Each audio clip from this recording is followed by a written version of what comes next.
a clip of a speech by the president of the Africa Federation. I found it shocking to see the kind of emotional rhetoric, blackmail that is being used to silence and stifle scholarly voices. અને હું હર હંમેશા કહી ગયો છું કે અકીદા આપણા જે values છે અને જે આપણા અહેકામ છે ને જે અહેલે બેતની શાન છે એના ઉપર અગર જો કોઈ આંગળી ઉઠાવવાની કોશિશ કરશે તો આફ્રિકા ફેડરેશન અને જમાતો બધે સાથે મળીને ઊભા થઈ અને આ ચીજોને બંધ કરાવી આપે હંમેશા. ભલે એની રિસર્ચ એની જગાએ ઇસ્લામિક એંગલથી બરાબર એની રિસર્ચ છે, પણ જો પોતે આવામમાં એટલે આપણા કોમ્યુનિટીમાં પોપ્યુલેશનમાં આવી અને એની રિસર્ચ પેશ કરે ને માણસો ન સમજે અને માણસો કન્ફ્યુઝ થઈ જાય તો એને હક નથી કે એની રિસર્ચ અહીંયા પેશ કરે.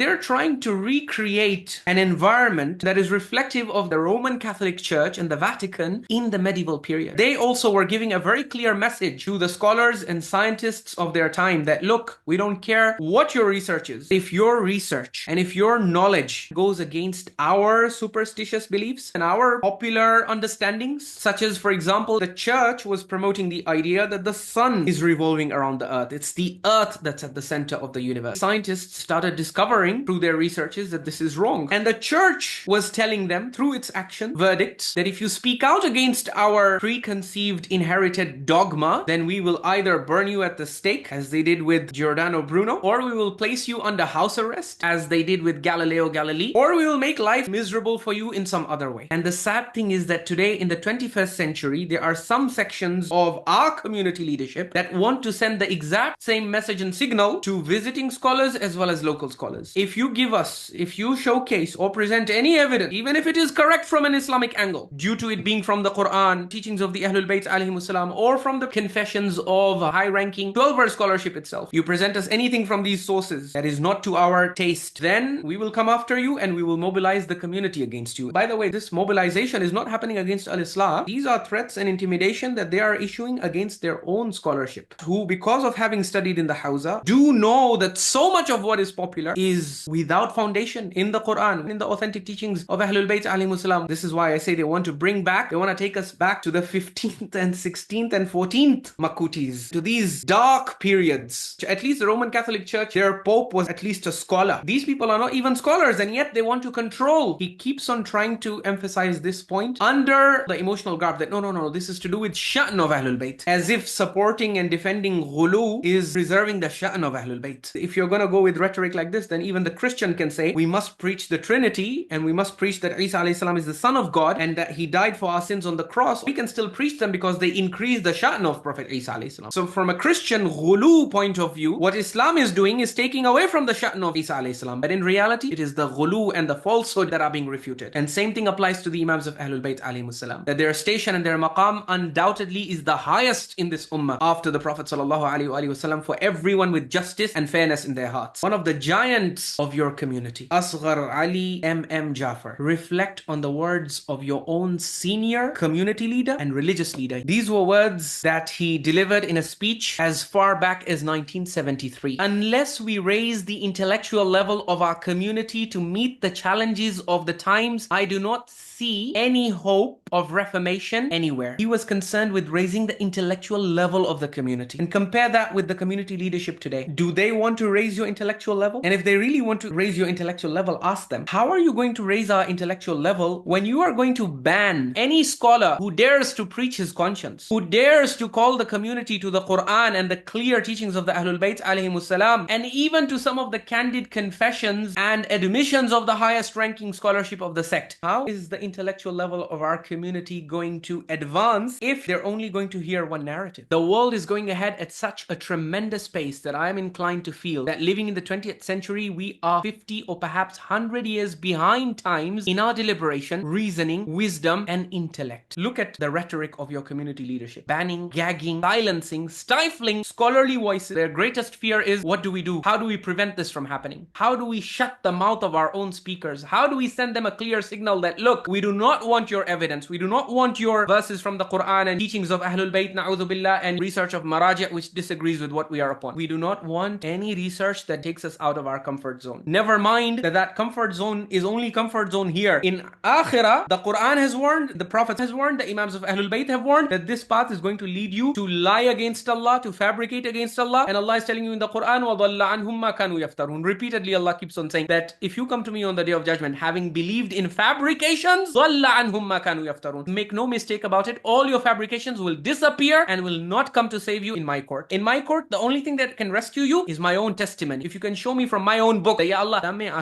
this was your statement I was following. My iman was in what you had said, clearly, not with superimposed ideas on the Quran. After having thought of this subject, I have come across only one point, and that is some radical changes have to come before anything is achieved. And then he says, change the people. Have discussion groups and debates. Have discussion groups and debates. And what have the Al-Islaah admins done other than facilitating discussion groups and debates? How did Al-Islaah start? Al-Islaah started as a forum for free engagement between different shuyukh, between different scholars of the community and the lay people. And even traditional scholars were actively invited, and they're still actively invited to join these discussion forums and present their perspective. And on the other hand, look at the current incumbent community leadership. Their entire speech is geared towards blocking this from happening. Don't go against ma wajadna alayhi aba'ana. Don't go against what we found our forefathers upon. Leave aside your petty talks about your material life only. There is a hereafter that has to come. Akhirat awani che. Don't get so lost in your material life that you don't have time to explore better and superior research compared to what is being presented on the Minbar. The community leadership that you are voting in, it's actively threatening and intimidating any potential local or visiting scholar. So obviously you will not get this kind of cutting edge research from your Minbar. So where will you turn to? To discussion groups and debates, or to channels like Al-Islaah. We have been given full freedom to present all of this stuff that the Jamaat leadership is not allowing the scholars currently to present. So now Mulla Asghar is saying that when this kind of material comes out, deliberate, apply your intellect to it, and leave aside your petty talks about your material life only. At the time of your death, first question you will be asked, أَيْنَ مَا كُنْتُمْ تَدْعُونَ مِن دُونِ اللَّهِ. Who are you invoking lesser than and other than Allah? First question you have to answer. If you are calling upon Imam Ali, Imam Sahib al-Zaman, Abu al-Fadl al-Abbas, or any entity, if you are a Christian and you are calling upon Isa alayhi salam, or Maryam salamullahi alayha, first question you will have to answer, even before Mar Rabbuk, before any other question. Allah in the Quran is telling you, the first question is, أَيْنَ مَا كُنْتُمْ تَدْعُونَ مِن دُونِ اللَّهِ. Where were you calling upon besides Allah? Udu'uni astajib lakum. You're supposed to call me with your du'as for your hajat. And who did you call upon? Entities who themselves used to call upon me, and who they themselves taught you that you should call upon me. So you have to now explain this. Justify your practice. Right now, you're not even thinking about this question. Why? Because as Mulla Asghar is saying, you are consumed by petty talks about your material life only. You have a hereafter, so prepare for it. As the Imam say, فَأَعِدَّ جَوَابًا. Prepare your answer, prepare your evidence, prepare your response. And to help you prepare this, there are discussion forums, discussion groups. Just because my community is doing something, just because everyone else around me is saying no abadu fine che, I'm just gonna blindly accept that, when I already know from the Quran that يَوْمَ لَا يَنْفَعُ مَالٌ وَلَا بَنُونَ. On that day, neither wealth will help you, nor community will help you, nor your sons. No one will help you. The only thing that will help you will be the Quran, if you have followed it. That you can use it in the court of Allah to say, Ya Allah, this was your book, I stood true to it. And whatever I believed as Aqidah, I can justify. If I believed in Tawheed, it's because of this verse. If I believed in Risala, it's because of this verse. If I rejected a belief, it's because it was not here. You had not mentioned it in my belief system that you gave to me in the Quran and repeated it throughout. The Quran will be your shafi' and it will be your intercessor on the Day of Judgment if you allow it to be, if you